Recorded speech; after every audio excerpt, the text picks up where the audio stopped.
पिछले वीडियो में हम लोग डिस्कस किए थे ड्रिफ्ट वेलोसिटी। तो drift velocity V D equal to formula आया था E tau by M equal to E V tau by M into L. यहाँ पर स्मॉल ई क्या है? Magnitude of charge of electron. Capital E electric field applied on conductor. Tau relaxation time of electron. तो relaxation time मतलब electron के motion के दौरान एक कॉलिजन के बाद पुनः जब दूसरे बार कॉलिजन होता है, इस ड्यूरेशन जो हुआ, ये जो टाइम इंटरवल हुआ, इसी को नाम दिया गया रिलैक्सेशन टाइम। तो tau is relaxation time, m is mass of electron. Here V is potential difference applied across terminal of conductor and L is length of conductor। अब आज हम लोग डिफाइन करेंगे मोबिलिटी ऑफ इलेक्ट्रॉन। तो पर unit electric field के कारण electron की जो ड्रिफ्ट वेलोसिटी होती है कंडक्टर में, उसी को कहा गया है मोबिलिटी ऑफ इलेक्ट्रॉन। तो it is drift velocity of electron due to per unit electric field. तो drift velocity of electron due to per unit electric field is called mobility of electron. Therefore mobility of electron, इसको mu से denote करते हैं Vd by E। Here Vd is drift velocity of electron and E is electric field applied on conductor।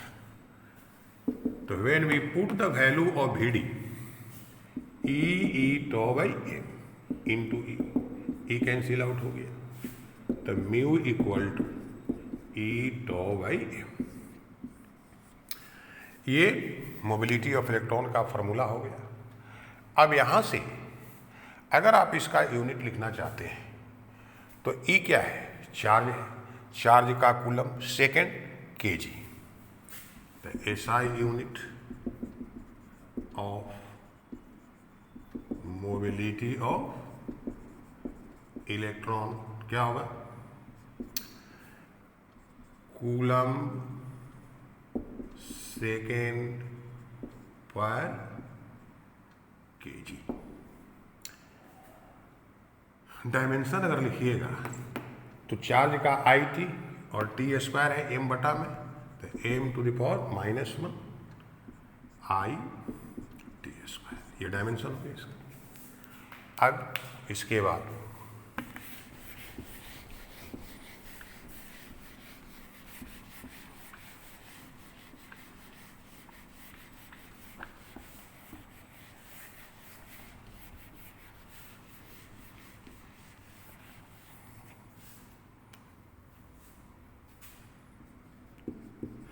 relation between electric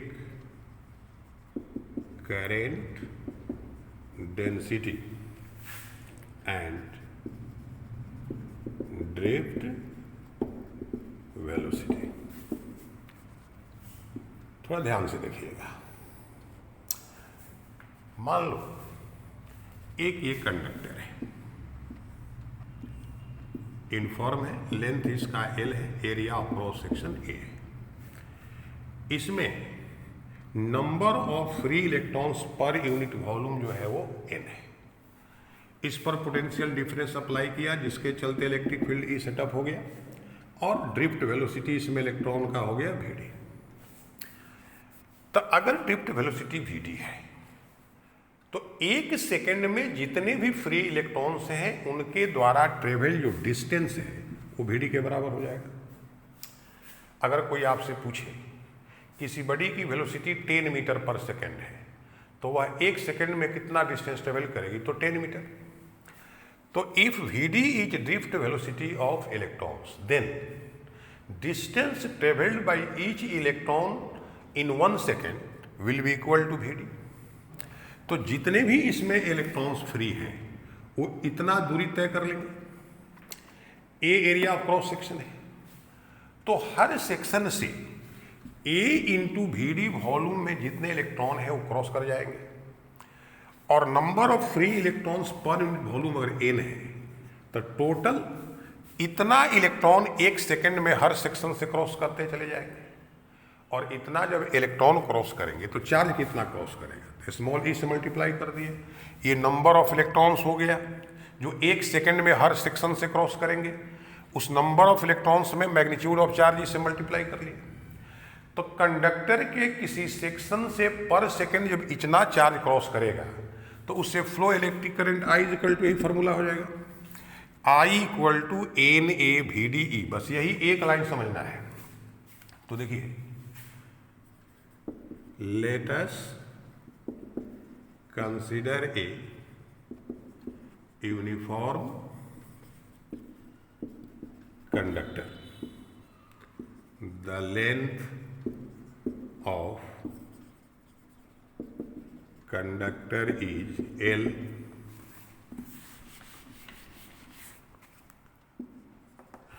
area of cross section of conductor is A, number of free electrons per unit volume is n, and drift velocity of electrons in conductor is vd। The amount of charge which passes per second through any section of conductor, that is electric current flowing through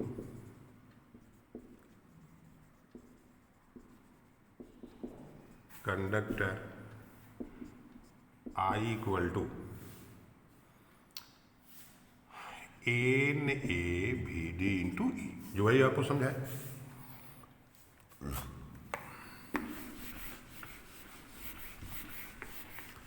अब क्या लिख सकते हैं, तो VD equal to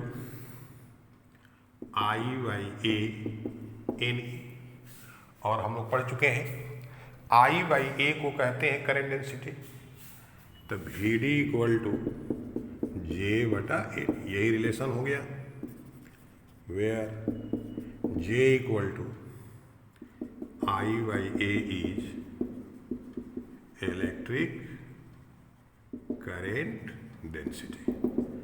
तो कई बार पूछा है कि find relation between drift velocity and current density. अब इसके बाद हम लोग डिस्कस करेंगे ओम्स लॉ, जो क्लास 10 में भी आप लोग डिस्कस कर चुके हैं।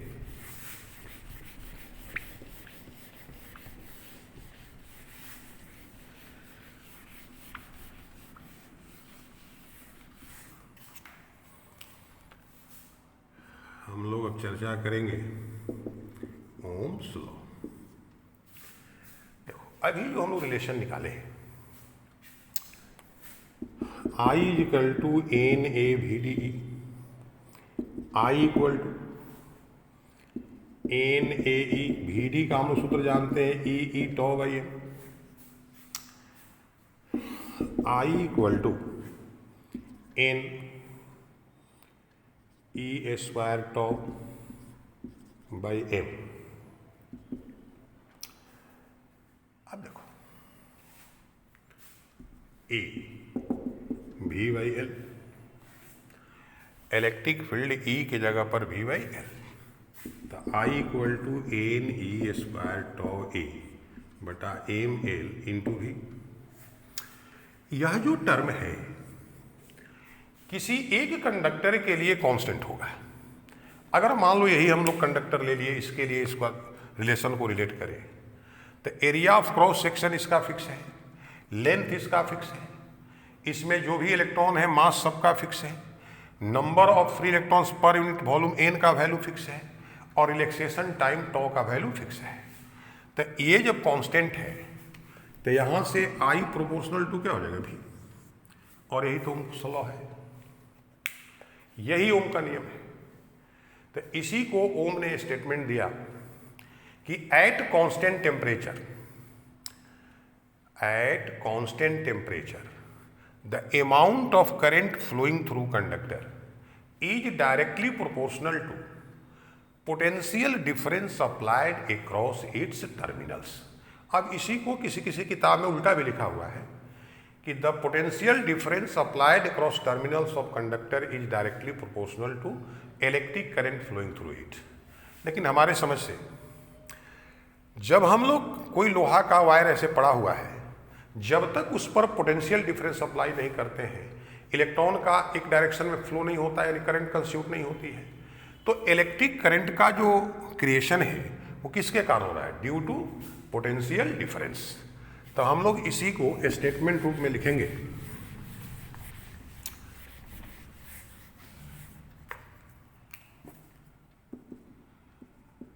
Eight constant temperature electric current flowing through conductor is directly proportional to potential difference applied across terminals of conductor. इसको याद रखना है, एट कांस्टेंट टेम्परेचर एक कंडीशन लगा हुआ है, electric current flowing through conductor is directly proportional to potential difference applied across terminals of conductor. तो if potential difference applied across terminals of conductor is V and current flowing through conductor is I, then I proportional to भी और I equal to V by R. यहां पर R जो है constant की जगह पर दिया गया है, where R is resistance of conductor.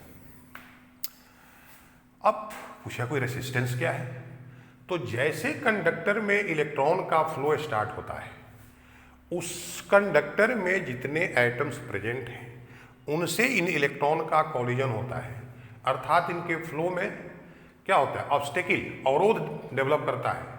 तो इलेक्ट्रॉन के फ्लो में जो भी ऑब्स्टेकिल, जो भी आपका अवरोध उत्पन्न हो रहा है, उसी का नाम यहां पर क्या है, रेसिस्टेंस है। अब देखो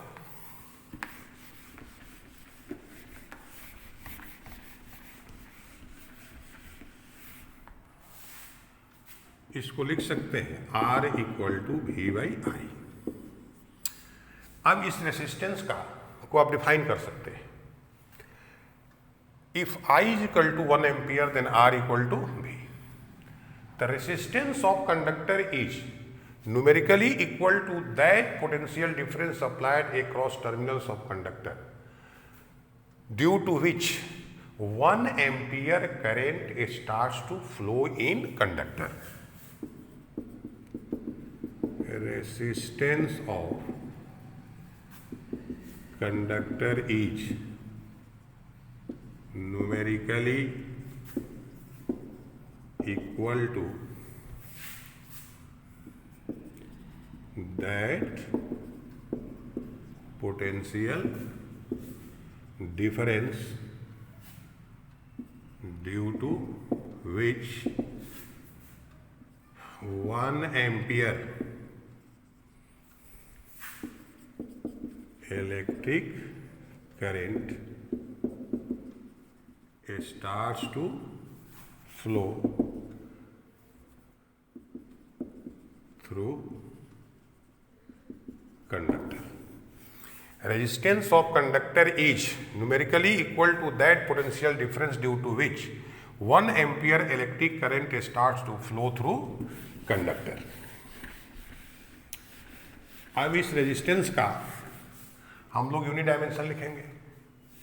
तो SI unit of resistance is volt per ampere which is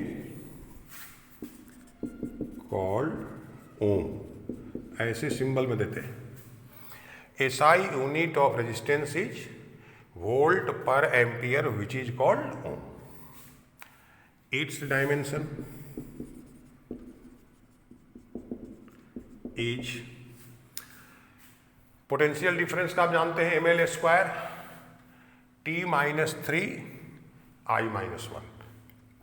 यहां पर एक I और आ गया ml स्क्वायर I-2। इसका डायमेंशन हो गया। अब इस रेसिस्टेंस के रेसिप्रोकल को कंडक्टेंस कहा जाता है। Reciprocal of is called conductance. Therefore, conductance C is equal to 1/R। इसी को I/V लिख सकते हैं। अब कंडक्टेंस का यूनिट डायमेंशन उल्टा इसका, तो इस कंडक्टेंस का SI यूनिट ओम इनवर्स और मो लिखा रहता है उल्टा। डायमेंशन अगर लिखिएगा तो m⁻⁻1 l⁻⁻2 t⁻3 I²। ये कंडक्टेंस का हो गया। अब यहां पर जिस एलिमेंट के द्वारा सर्किट में रेसिस्टेंस ऑफर किया जाता है उसको कहते हैं रेसिस्टर्स। उसको कहते हैं रेसिस्टर। सर्किट में जैसे आपको बताए थे कैपेसिटर का सिंबल, तो ये दूसरा इलेक्ट्रिकल एलिमेंट है रेसिस्टर, जो रेसिस्टेंस ऑफर करता है सर्किट में। नीड के अनुसार हम लोग अलग अलग रेसिस्टेंस का रेसिस्टर ऐड करते हैं। तो इसका एक सिंबल है, इस तरह कहीं भी सर्किट में रहे ये रेसिस्टर का सिंबल है। ये भी एक रेसिस्टर का सिंबल है। जैसे कैपेसिटर में दो इक्वल लाइन बताए थे और ये दो तरह का, तो यहां भी दो सिंबल आ गया। तो इस सिंबल को इंडिकेट करता है कि जो रेसिस्टर है उसका रेसिस्टेंस फिक्स है, उसमें कोई वेरिएशन नहीं होगा। यानी यहां पर ये फिक्स्ड रेसिस्टेंस होगा और ये वेरिएबल रेसिस्टेंस। इसके बाद एक रेसिस्टेंस ऑफर में रेहोस्टेट होता है। इस तरह का सिंबल दिया रहेगा, इसको RH लिखते हैं, रेहोस्टेट। ये जो पॉइंट देख रहे हैं इसको हम लोग स्लाइड करा करके सर्किट में नीड के अनुसार रेसिस्टेंस को वैरी कराते हैं। अब ये तो सिंबल हो गया। यहां पर ध्यान देना है कि ओम्स लॉ के अनुसार जो टर्म यहां पर रेसिस्टेंस है वो क्या है, कांस्टेंट है। तो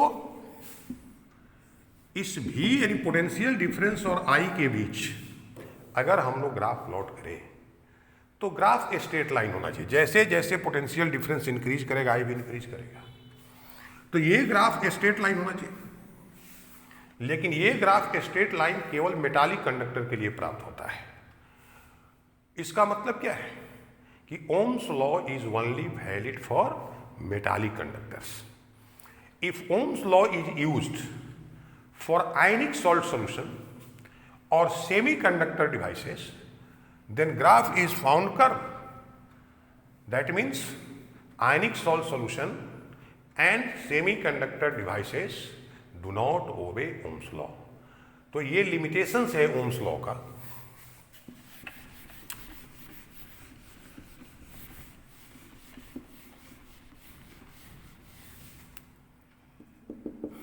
Limitations of Ohm's law। First है in ohm's law resistance is taken constant while resistance of conductor increases with increase in temperature. Second,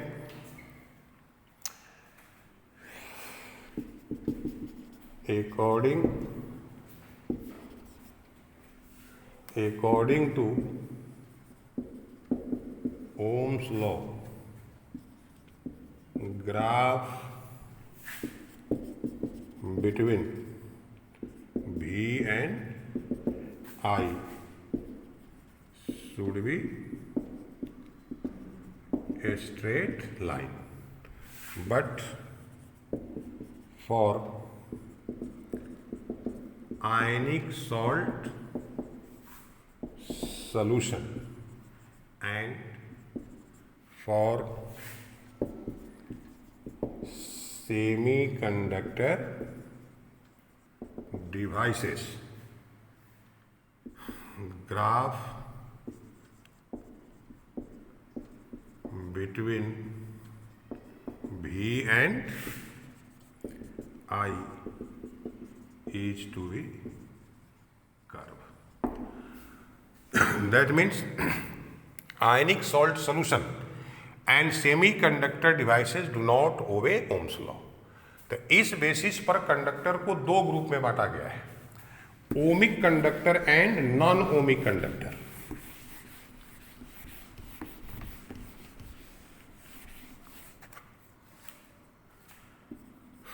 ohmic